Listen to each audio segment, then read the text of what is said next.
meremehkan manusia, ia mengguraukannya, ia mengoloknya, mengejeknya, bersenda gurau. Tapi dijelaskan juga oleh ulama, ada yang bercanda yang baik, ada percandaan yang mana dia seperti percandaan ulama untuk tujuannya adalah memperkuat silaturahim, ada juga tujuannya untuk menghidupkan suasana biar tidak bosan. Seperti dalam ceramah, ada yang menggunakan percandaan yang menggunakan ilmu, bukan canda gurau semata yang tidak ada niat, bahkan canda yang bisa meremehkan orang, itu bahaya. Seperti katanya Umar, siapa yang meremehkan orang, ia juga akan diremehkan. Nah, kalau kita bercanda, ikuti candaan yang dibolehkan, seperti yang dilakukan oleh alim ulama untuk menghidupkan suasana, kemudian untuk mempererat silaturahim, dan agar orang tidak bosan.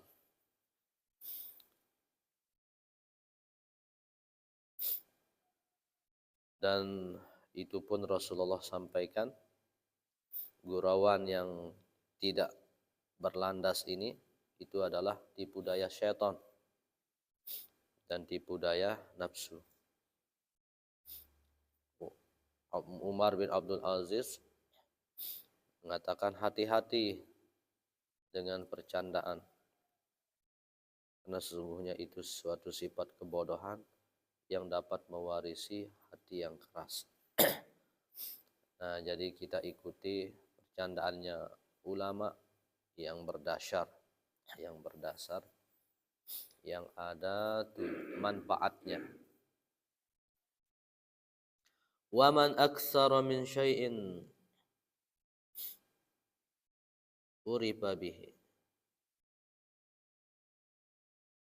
Dan siapa yang memperbanyak sesuatu, maka ia akan dikenal dengannya. Siapa yang memperbanyak sesuatu, maka akan dikenal. Orang yang bekerja bangunan itu aja, maka dia dikenal dengan tukang bangunan. Orang yang mengajar setiap hari di sekolah, maka akan dikenal dengan guru. Maka apa yang dia perbanyak lakukan, disitulah dia akan terkenal.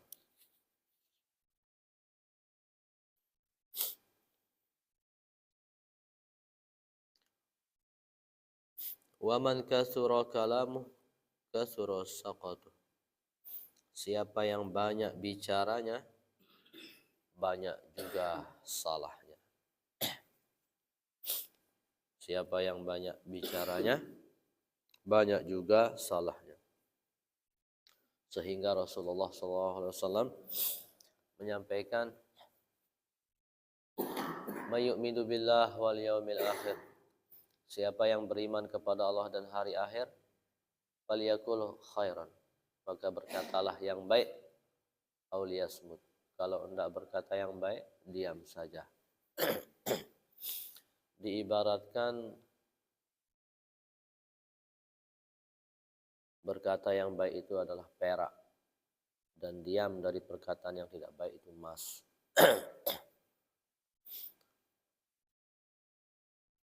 Nah, jadi tanda baiknya iman seseorang, Rasulullah sampaikan alamat orang yang beriman kepada Allah dan hari akhir adalah berkatalah yang baik. Jika khawatir tidak bisa berkata yang baik, maka diam. Ada ulama menyampaikan, apabila kamu akan bangga dengan berbicara, maka diamlah. Dan apabila kamu bangga dengan diam, berbicaralah. Ada suatu keadaan yang menuntut kita bicara. Ada suatu keadaan yang apabila kita bicara, kita akan membanggakan diri. Kata ulama, diam. Ada suatu keadaan yang apabila kita diam, akan bangga, maka berbicara.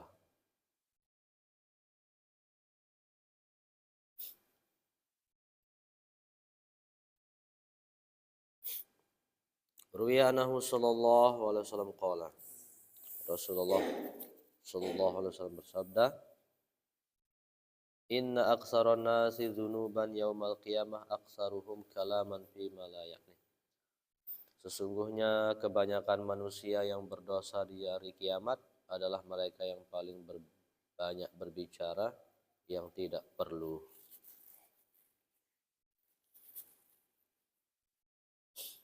Yang jadi sesuai, siapa yang banyak bicaranya, banyaklah salahnya. Dan kebanyakan manusia berdosa di hari kiamat itu mereka yang berbicara yang tidak penting. Wa riyanahu sallallahu alaihi wasallam, Rasulullah bersabda, yu'azibul lisan bi'azabin la yu'azzabu bihi syai'un minal jawarih. Lisan itu diazab, lidah itu diazab dengan azab yang tidak diberikan kepada anggota tubuh yang lain.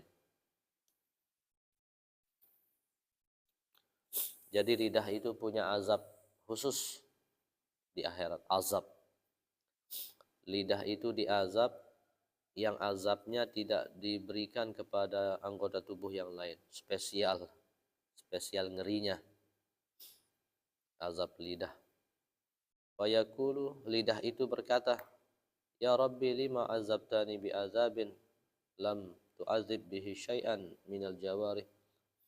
Wahai Tuhanku, kenapa engkau mengazabku dengan azab yang tidak kau berikan kepada anggota tubuh yang lain? Artinya lebih berat azabnya. Fayuqal, maka dikatakan kepada lidah itu, kharajat minka kalimatun balagat masyariqal ardi wa maghrib. Karena keluar dari dirimu itu satu kata yang sampai satu kata itu sampai timur dan baratnya bumi, sampai viral sedunia. Fasupika bihadam, maka karena satu katamu itu bisa terjadi pertumpahan darah. Fasupika bihadamul haram, bisa terjadi pertumpahan darah yang tidak halal. Artinya pertumpahan darah yang tidak disyariatkan. Wa ukhidha bihal malul haram, dengan katamu itu bisa terjadi pengambilan harta yang haram. Wantuhika bihal parju, dengan satu katamu itu bisa terjadi hubungan yang haram. Wa izzati, maka demi keagunganku, lau azibannak bi'azabin lau azibu bi syai'an minal jawarih. Aku akan mengazabmu dengan azab yang tidak aku azab terhadap anggota tubuh yang lain. Ngeri sekali. Jadi dalam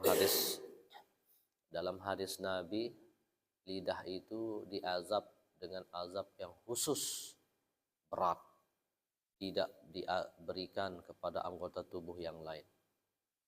Sehingga lidah ini akan mencoba bertanya, ya Allah, kenapa engkau mengazabku dengan azab yang sangat pedih, tidak diberikan kepada anggota tubuh yang lain lebih ringan azabnya.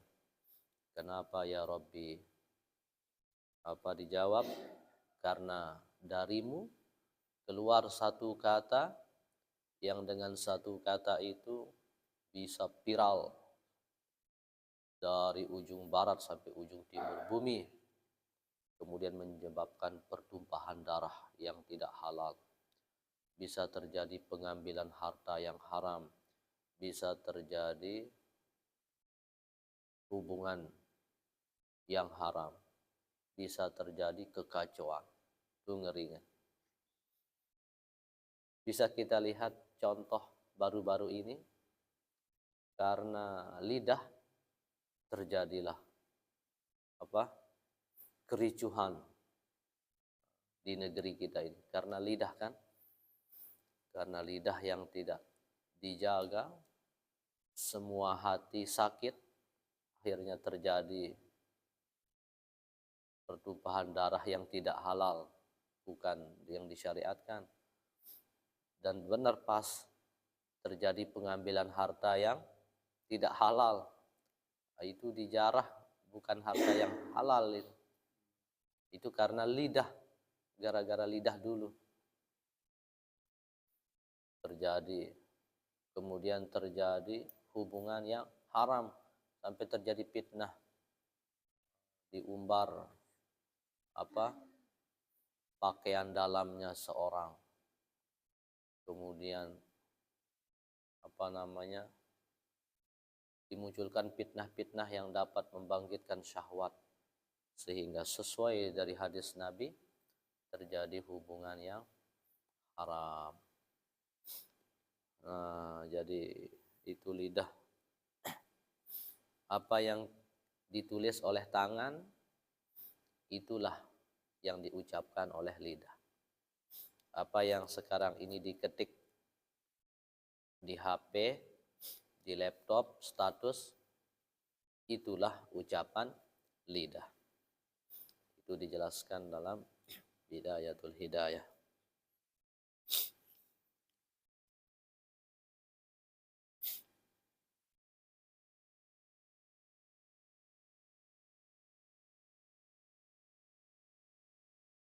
Rawahu Abu Naim. Kemudian Umar bin Khattab melanjutkan, wa man kasura saqatuh qalla haya'uh. Kemudian siapa yang banyak salahnya, sedikitlah malunya. Siapa yang banyak salahnya, berdampak pada sedikitlah malunya. Qala ba'dul hukama, sebagian ulama ahli hikmah mengatakan, man kasahul haya'u thawbahu lam yaron nasu aibahu. Siapa yang menggunakan pakaian malu, siapa yang menggunakan pakaian malu pada dirinya, maka manusia tidak akan melihat aibnya.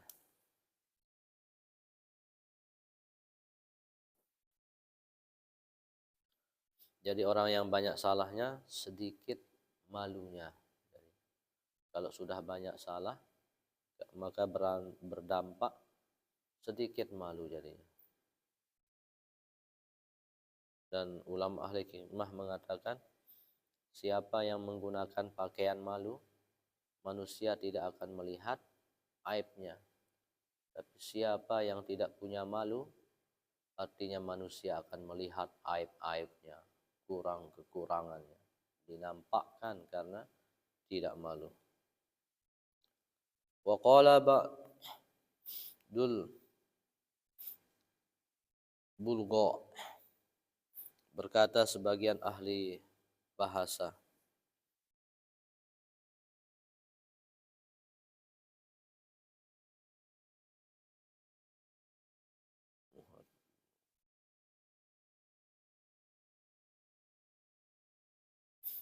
hayatul wajhi bihayaih.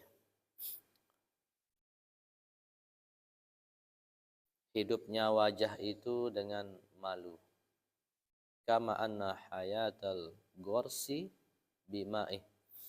Sebagaimana sesungguhnya hidupnya tanaman itu adalah dengan awalnya disirami air. Jadi kalau menanam di tempat yang kering sulit hidup. Tapi kalau di tempat yang basah, udah hujan, apalagi disiram dulu, maka cepat dia hidup. Nah, jadi beliau mengatakan hidupnya wajah itu dengan malu. Dengan malu. Sebagaimana hidupnya tanaman itu dengan air. Adanya air. Semakin tidak ada malu, maka semakin wajah itu semakin mati. Dan salah satunya yang menyebabkan orang sedikit malunya adalah kalau sudah banyak salahnya. Wa man qalla haya'uh qalla wara'uh. Dan siapa yang sedikit malunya, sedikitlah waroknya. Apa itu warok? Hati-hati terhadap perkara syubhat.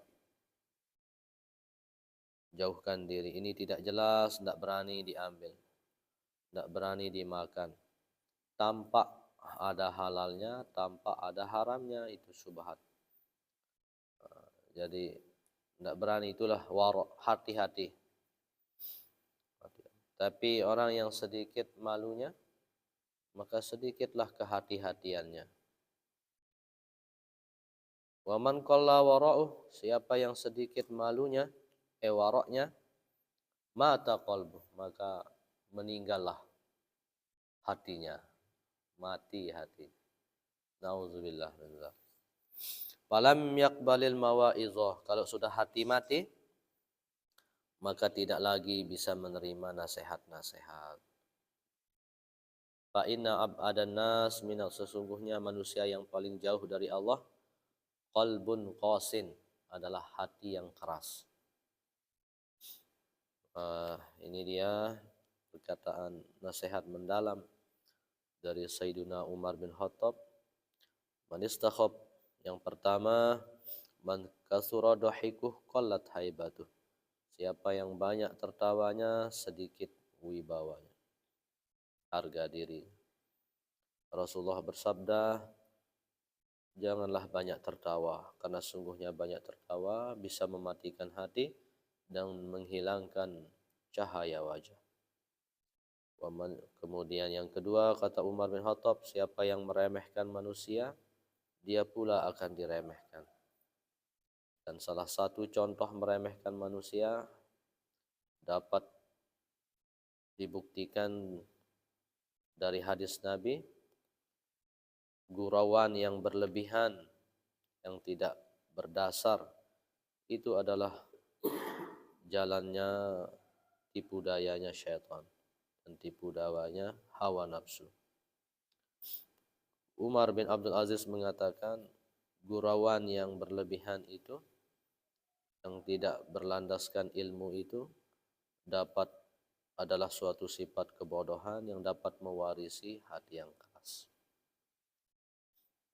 Kemudian Imam Al-Mawardi mengatakan, sesungguhnya gurauan itu bisa awalnya itu manis, tapi bisa jadi akhirnya menjadi permusuhan. Benar, banyak orang yang tujuannya bercanda, tapi ditangkap oleh yang dicandai itu beda, sehingga pada akhirnya menimbulkan permusuhan. Ada rasa tidak nyaman di hati. Maaf bercanda, tapi sudah terlanjur luka.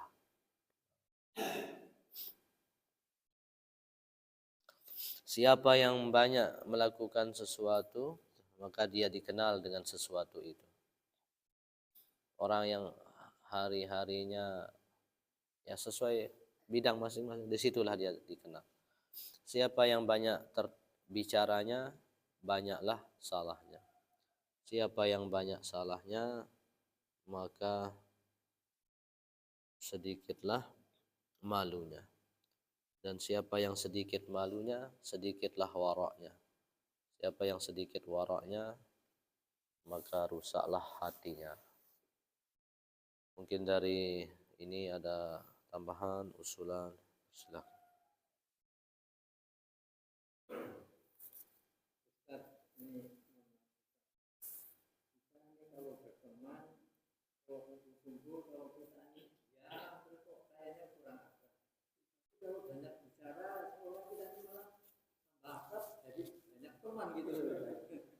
Ini gimana untuk menyikapinya kayak gini? Ya. Ya, seperti tadi ada percandaan yang bagus yang dilakukan oleh para ulama. Mana dia itu satu percandaan yang menghidupkan suasana. Kemudian percandaan yang menghilangkan kebosanan. Kalau serius semua, bosan ya. Itu percandaan yang menguatkan silaturahim dan percandaan yang menghilangkan kebosanan, termasuk teknik ulama yang menyampaikan dengan ada candanya, tapi canda yang tentu tidak melewati, tidak sampai mengejek, tidak merendahkan orang. Karena contoh merendahkan orang itu bisa dengan percandaan.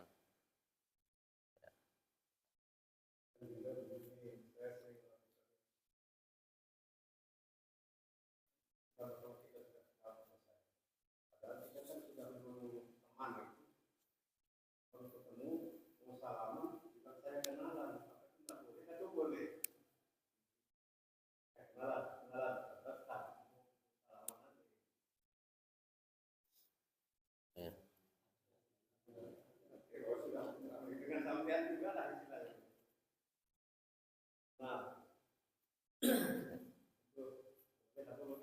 Ya. Jadi percandaan yang boleh itu selama tidak ada menyinggung, merendahkan orang, itu kategori yang boleh. Kemudian percandaan yang bagus itu, yang bagus ini adalah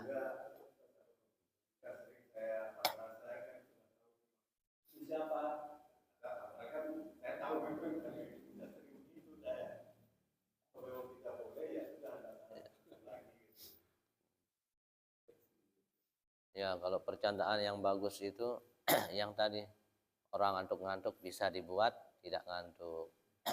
Lagi bosan-bosan bisa jadi tidak bosan. Tapi tetap kategori percandaan yang tidak merendahkan, meremehkan orang.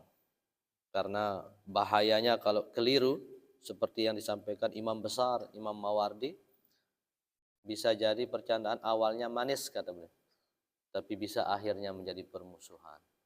Nah, jadi sehingga juga ini kita hati-hati hadis Nabi bahwasannya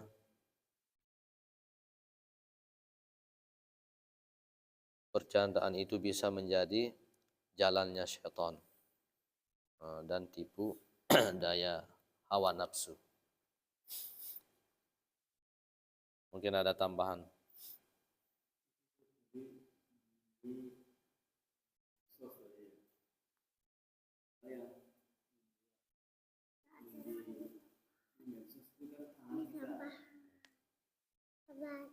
Terus dikategorikan lidah.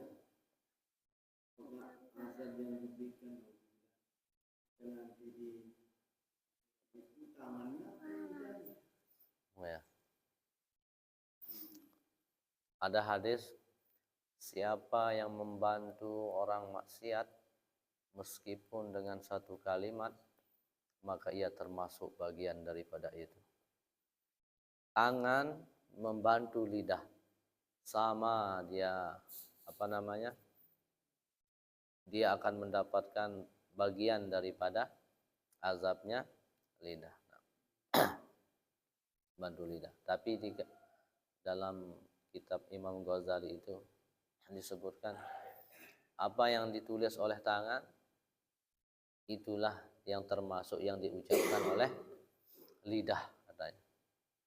Yang ditulis oleh tangan. Karena sekarang tidak bisa lidah kadang langsung berkoar-koar, tapi dia sebenarnya mau diucapkan diwakili oleh jadi ini pimpinannya, ini wakilnya. Ya mungkin tetap pemimpin dan wakil ada beda kan? Ya mungkin pemimpinnya 100%, wakilnya 99%, Allahu a'lam. Jadi ya, ya sama. Pokoknya apa yang ditulis atas tangan itu yang diucapkan oleh lidah. Yang ditulis itu kan tetap diucapkan, dibaca sama orang, disampaikan.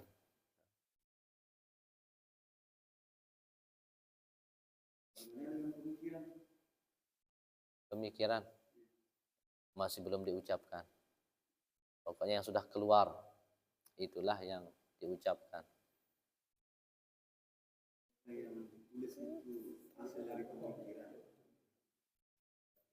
Iya, jadi kan orang berucap itu ada yang langsung berucap dulu, berpikir dulu sebelum berucap, ada yang tidak berpikir langsung diucapkan. Ya intinya sama, itu kontrolnya dalam lidah. Kenapa tidak kontrol? Sehingga Ibnu Mas'ud mengatakan tidak ada yang pantas dipenjara selama-lamanya daripada penjara lidah ini. Kenapa tidak dipenjara lidah? Gitu kan? Dari hasil pemikirannya misalnya yang tidak baik. Dalam hadis yang lain, anggota tubuh itu setiap subuh mendemo lidah. Rasulullah bersabda, anggota tubuh yang lain itu setiap subuh menyeru kepada lidah, wahai lidah, takutlah kepada Allah untuk kami. Berhati-hatilah wahai lidah, kata anggota tubuh ini. Karena kami ini tergantung atasmu, kata anggota tubuh. Fa in istaqamta istaqamna. Kalau kau lurus wahai lidah, kami ikut lurus, kata anggota tubuh yang. Fa in wajajta wajajna. Kalau kau bengkok, kami pun ikut bengkok. Nah, jadi benar, pemimpin anggota tubuh kita itu hati. Hati pemimpin anggota tubuh itu, mesinnya lah apa ya. Tapi yang nyetir itu diantaranya lidah, sopirnya. Sehingga anggota tubuh yang lain, wahai sopir, hati-hati. Kalau kamu bawa kami ke jurang, kami pun ikut ke jurang, katanya. Kalau bawa kami ke jalan yang bagus, kami ikut.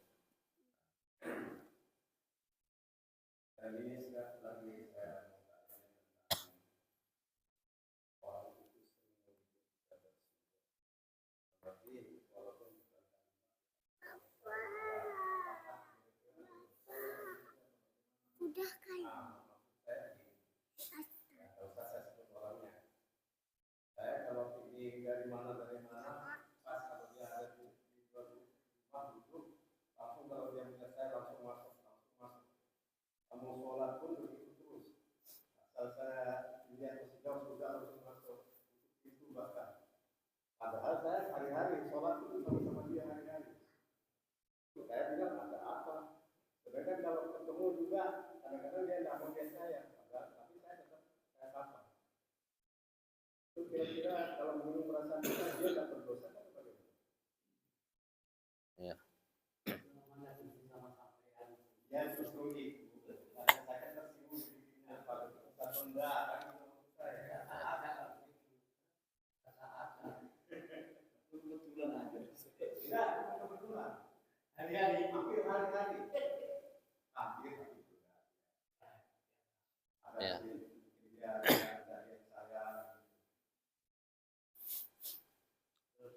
Yang betul ini loh.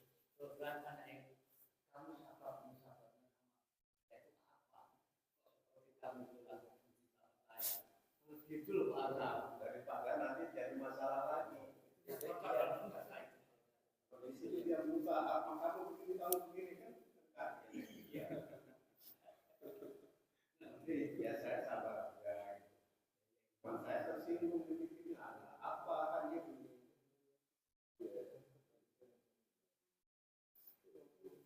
Ya.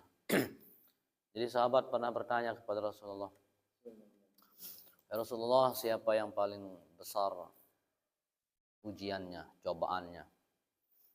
Rasulullah menjawab, al-anbiya, para nabi. Para nabi yang paling besar ujiannya, cobaannya. Di antara para nabi ini ada nabi yang lagi dikhususkan yang paling besar ujian cobaannya dan lulus dalam itu semua, yang disebut Nabi Ulul Azmi. Dan setelah itu adalah pada nabi di bawahnya kedudukan para nabi, sahabat. Kalau kita baca sejarah gimana dahsyatnya ujian para nabi ini, dah jauh lah. Sahabat, muncul lagi sahabat, kemudian di bawahnya para ulama, sehingga sunatannya wali itu adalah menanggung fitnah atau disakiti manusia. Jadi wali-wali itu sudah biasa dia disakiti. Misalnya Maulana Syekh Zainuddin Abdul Majid, awal-awal beliau berjuang di NTB mendirikan madrasah, apa ujiannya? Sampai tidak dikasih jadi imam khotib di masjidnya sendiri. Padahal sebelumnya nomor 1.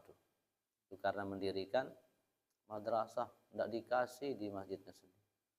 Belum lagi dipitnah, dibayarkan perempuan untuk bersandiwara, dirinya sudah dinodai. Dan banyak yang percaya. Belum lagi yang nyata-nyata mau dibunuh dan sebagainya. Itu wali. Belum lagi yang keliling membuat fitnah-fitnah. Ujiannya. Syekh Hasan Al-Basri yang terkenal ulama besar, bagaimana ujiannya di belakang itu banyak dicaci maki, difitnah sebagainya. Itu sudah para wali.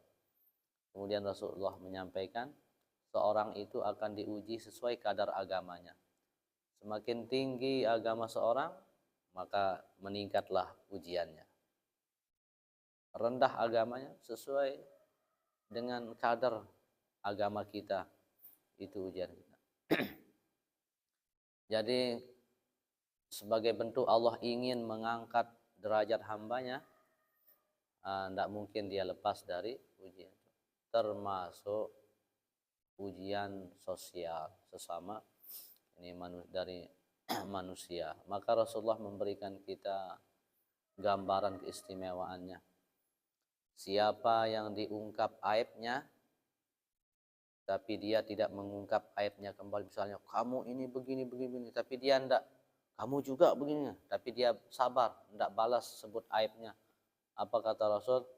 Maka kebaikannya dia, pahalanya dia untuk kita. Pahalanya dia untuk, dosanya kita untuk dia. Kemudian Rasulullah juga menyampaikan, siapa yang menghindari percekcokan, dan dia salah, tapi dapat dihindari, memang dia salah, disiapkan rumah di tengah surga. Artinya disiapkan sudah istana. Tapi siapa yang menghindari percekcokan sedangkan dia posisinya benar, tapi mampu menjaga percekcokan, pertengkaran, disiapkan posisinya di surga yang sangat tinggi rumah. Nah, itu kesabaran. Nah, jadi betul. Jadi kita sadar Allah husnuzon, Allah itu ingin mengangkat derajat kita lewat uji kesabaran, termasuk lewat manusia-manusia itu. Nah, jadi benar sudah sikap apa, ada orang yang itu tetap kita berbuat baik. Tetap kita berbuat baik dan berusaha untuk tidak peduli dengan kelakuan tidak baik selama tidak merusak rumah kita, tidak nyata memukul kita. Kalau memukul kita kan bahasanya itu ditepis kan, ya. Nyata merusak rumah kan dihalau. Kalau masih sekedar sikap itu dia sendiri yang rugi serugi-ruginya. Sedangkan kita yang selalu husnuzon dan berbuat baik padanya, insya Allah Allah akan angkat derajat lewat situ. Wallahu a'lam bishawab. Mungkin ada tambahan. Jika ada orang seperti itu, ya kita lihat diri kita. Mungkin ada yang tidak disenangi kan gitu. Nah itu yang kita perbaiki untuk diri kita. Itu bagi diri lah gitu, supaya dia senang sama kita kan gitu. Pasti itu ada sebabnya itu dia tidak senang. Tidak mungkin senang asap timbul kalau tidak ada api itu secara anunya kan gitu. Kalau kita beda dengan ulama, begitu dengan kita kan beda. Ada hal-hal yang tidak disenangi maka kita itu perbaiki itu gitu. Itu yang beda. Ini begini, saya terus terang saja. Selama saya ke masjid itu hanya satu orang itu yang tidak setuju sama saya di sana. Ya itu aja sudah saya tidak sebut orangnya. Itu aja, itu masalahnya. Kalau saya tampak itu mungkin ada, pasti ada. Terus bagaimana kalau dia tidak senang sama saya harus berhenti di sana gitu. Bukan begitu, artinya kita perbaiki supaya dia senang. Apa yang tidak disenangi dia itu mungkin itu yang kita perbaiki. Oh ya tidak disenangi oleh dia, saya di sana itu aja. Bukan begitu menurut saya. Kalau enggak, kalau kita begitu. Ajarnya dia di sini ngaji. Orang ini banyak kita kumpulan dia, saya ada dia enggak ikut. Pasti itu. Karena kita ini bukan ulama soalnya. Orangnya ada yang tidak disenangi. Tanyai itu. Apa sahabat-sahabatnya kamu sama saya terlalu jijik? Oh, dari dulu bisa perhatikan deh. Coba, ini nanti dulu makhluk kan termasuk keluarga kita. Nikah, karena dia dikuasakan di situ untuk siapa yang diundang saya tidak diundang. Terus kemarin saya sebut lagi masalah